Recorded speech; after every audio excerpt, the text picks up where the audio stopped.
ఆదాయానికి మించి ఆస్తుల కేసులో అరెస్ట్ అయిన తెలంగాణ ఇరిగేషన్ శాఖ ఏఈ నికేష్ కుమార్ ను జైలుకు తరలించారు ఏసీబీ అధికారులు. ఇవాళ తెల్లవారుజామున నికేష్ ను జడ్జి ముందు హాజరుపరిచారు. ఈ నెల 13 వరకు రిమాండ్ విధించడంతో జైలుకు తరలించారు.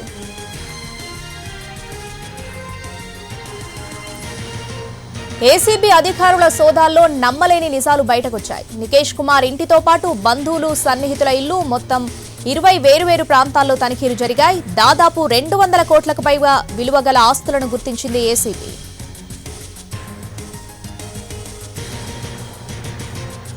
నికేష్ కుమార్ కు కొల్లూరులో 15 ఎకరాల వ్యవసాయ భూమి ఉంది. మొయినాబాద్ లో 3 ఫామ్ హౌస్లున్నాయి. 3 విలాసవంతమైన విల్లాలున్నాయి. తన ఎస్బీఐ అకౌంట్ ద్వారా నికేష్ కుమార్ కోట్ల రూపాయల లావాదేవీలు జరిపాడు. అనేక మంది రియల్ ఎస్టేట్ వ్యాపారులతో నికేష్ కుమార్ కు చాలా మంచి సంబంధాలున్నట్లు గుర్తించారు. పలు చెరువుల బఫర్ జోన్లలో నిర్మాణాల కోసం అక్రమంగా అనుమతులు జారీ చేసినట్టు ఏసీబీ సోదాల్లో తేలింది. అయితే నికేష్ కుమార్ లంచాలను ఆస్తుల రూపంలో తీసుకున్నట్టు తెలుస్తోంది.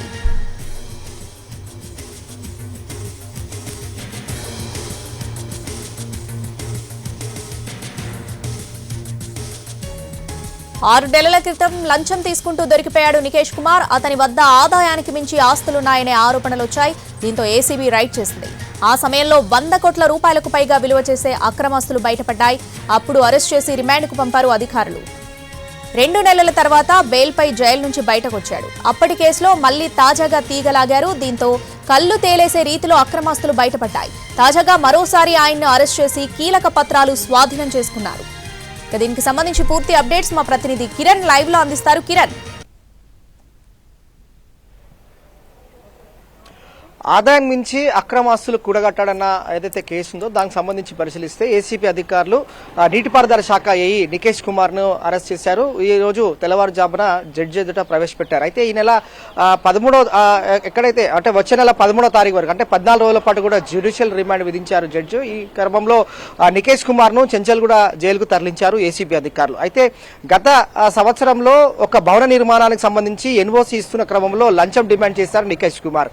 అప్పుడు ఏసీబీ అధికారులు దాడులు చేశారు, అరెస్ట్ చేశారు, రిమాండ్ తరలించారు. ఆ క్రమంలో ఏసీబీ అధికారులు సోదాలు కొనసాగించినప్పుడు దాదాపు 1 కాదు 2 కాదు ఏకంగా 200 కోట్ల రూపాయల అక్రమ ఆస్తులు కూడగట్టుకున్నాడన్న నికేష్ కుమార్ ఏవైతే ఇన్ఫర్మేషన్ బేస్ చేసుకుని ఏసీబీ అధికారులు హైదరాబాద్ వ్యాప్తంగా వారి బంధువులు, వారి స్నేహితుల ఇళ్లలో ఏకకాలంలో సోదాలు నిర్వహించారు. సోదాలు నిర్వహించిన క్రమంలో నికేష్ కుమార్ కు సంబంధించి కొల్లూరులో 15 ఎకరాల వ్యవసాయ భూమి ఉన్నట్లుగా తేలింది. అలాగే ఇటు 3 విలాసవంతమైన విల్లాస్ ఉన్నాయి, అలాగే ఖరీదైన ఫ్లాట్స్ ఉన్నాయన్నట్టుగా కూడా ఏసీబీ అధికారులు నిర్ధారణకు వచ్చారు. వాటికి సంబంధించి కూడా కీలకమైన పత్రాలు, డాక్యుమెంట్స్ ఏవైతే వాటిని సీజ్ చేశారు. అట్లాగే నికేష్ కుమార్ కు పరిశీలిస్తే ఎస్బీఐ అకౌంట్ సంబంధించిన ట్రాన్సాక్షన్స్ కూడా కోట్లతో తను ట్రాన్సాక్షన్స్ చేశాడని మాత్రం ఏసీబీ అధికారులు గుర్తించారు. వాటికి సంబంధించిన ఆధారాలు కూడా సేకరించారు. అయితే గత ఏడాది ఎక్కడైతే ఒక భవన నిర్మాణానికి సంబంధించిన ఎన్ఓసీ ఇస్తున్న క్రమంలో అతన్ని అదుపులోకి తీసుకొని విచారించారో ఈ క్రమంలో రీసెంట్ కూడా బెయిల్ పై వచ్చాడు. అయితే ఏసీబీ అధికారులు తీగలాగితే డొంకంతం కదిలినట్లు అతన్ని విచారించిన క్రమంలో దాదాపు 20 ప్రాంతాల్లో నికేష్ కుమార్ కు సంబంధించిన అక్రమాస్తులు కూడగట్టుకున్నాడు. ఇదంతా కూడా ఆస్తుల రూపంలో అతను కూడగట్టుకున్నట్లుగా ఏసీబీ అధికారులు గుర్తించారు. అతన్ని ప్రస్తుతం అయితే అరెస్ట్ చేసి జడ్జి ఎదుట ప్రవేశపెట్టారు. వచ్చే నెల 13వ తారీఖు వరకు కూడా జ్యుడిషియల్ రిమాండ్ విధించారు. అయితే ఇటీవల పరిశీలిస్తే బఫర్ జోన్లలో అంటే ఇటు చెరువులకు సంబంధించిన బఫర్ జోన్లలో కూడా ఈ రియల్ ఎస్టేట్ వ్యాపారులతో కూడా అతను సంబంధాలు ఉన్నాయి. మంచి స్నేహపూర్వకంగా కావచ్చు, అలాగే వాటికి సంబంధించిన లావాదేవీలు కూడా నికేష్ కుమార్ జరిపాడనేది ఏసీబీ అధికారుల ఆరోపణ. ఈ క్రమంలో కూడా రైడ్స్ చేశారు. దానికి సంబంధించిన ఆధారాలు కూడా సేకరించారు. అయితే బఫర్ జోన్లలో అనుమతులు ఇచ్చాడు. రియల్ ఎస్టేట్ సంబంధించిన వ్యాపారులు ఏవైతే ఉంటారో వారికి సంబంధించిన కన్స్ట్రక్షన్స్ కూడా ఇతను అనుమతులు ఇచ్చాడు. ఏ విధంగా అనుమతులు ఇచ్చారనేది కూడా ప్రస్తుతం ఏసీబీ అధికారులు ఈ కేసును దర్యాప్తు చేశారు. వాటికి సంబంధించిన ఆధారాలు కూడా సేకరించారు. ఓవరాల్ గా 200 కోట్ల రూపాయలకు సంబంధించి బహిరంగ మార్కెట్ లో ఇప్పుడు నికేష్ కుమార్ కు సంబంధించిన ఆస్తుల వ్యవహారం అంతా కూడా ప్రస్తుతం ఏసీబీ అధికారులు దాడులు చేసిన క్రమంలో కావచ్చు, అలాగే ఏకకాలంలో 20 ప్లేస్లలో ఏకకాలంలో ఏసీబీ అధికారులు సోదాలు నిర్వహించిన క్రమంలో కూడా ఇటు అతన్ని మరొకసారి అంటే రిమాండ్ తరలించారు. ఏసీబీ అధికారులు కస్టడీలోకి తీసుకొని విచారిస్తే అతనికి సంబంధించిన బ్యాంక్ ఏవైతే లాకర్స్ ఉంటాయో వాటిని కూడా ఓపెన్ చేసి దానికి సంబంధించి కూడా విచారించి దానికి సంబంధించిన పంచనామా పూర్తి చేసిన తర్వాత కూడా ఛార్జ్ షీట్ ఫైల్ చేసే అవకాశం కూడా ఉంటుంది. ఓవరాల్ గా నికేష్ కుమార్ చెరువులకు సంబంధించిన బఫర్ జోన్లలో ఏ విధంగా అనుమతులు ఇచ్చాడు, అలాగే రియల్ ఎస్టేట్ వ్యాపారులకు సంబంధించి ఏ విధంగా అతనికి కాంటాక్ట్స్ ఉన్నాయి, అలాగే కొల్లూరులో 15 ఎకరాల వ్యవసాయ భూమి, అలాగే 3 విలాస సౌకర్యవంతమైన విల్లాస్ అలాగే ఫ్లాట్స్ గతంలో 100 కోట్ల రూపాయలకు సంబంధించి అక్రమాస్తులు ఏ విధంగా కూడగట్టాడు, ఓవరాల్ గా 200 కోట్ల రూపాయలకు సంబంధించి అక్రమాస్తులు ఏ విధంగా కూడగట్టాడు అనేది ప్రస్తుతం ఏసీబీ అధికారులు దర్యాప్తులో అనేక విషయాలు కూడా దీనికి సంబంధించి కూడా ఆధారాలు సేకరించారు, డాక్యుమెంట్స్ కూడా సీజ్ చేశారు, రిమాండ్ తరలించారు. అయితే వచ్చే నెల 13వ తారీఖు వరకు కూడా జ్యుడిషియల్ రిమాండ్ విధిస్తూ మెజిస్ట్రేట్ వారు తీర్పునిచ్చారు. కాబట్టి కొద్ది నిమిషాల క్రితం అంటే తెల్లవారుజామున అతన్ని చెంచల్గూడ జైలుకు రిమాండ్ తరలించారు. రిమాండ్ లో భాగంగా కస్టడీలోకి తీసుకొని విచారిస్తే మరిన్ని విషయాలు ఏసీబీ అధికారులు దర్యాప్తులో తేలే అవకాశం కూడా కనిపిస్తుంది. అంటే మళ్ళీ మీరు చెప్పిన దాని ప్రకారం కస్టడీకి తీసుకునే అవకాశం ఉందా? కస్టడీ కోసం మళ్ళీ పిటిషన్ వేసే ఛాన్స్ ఉందా?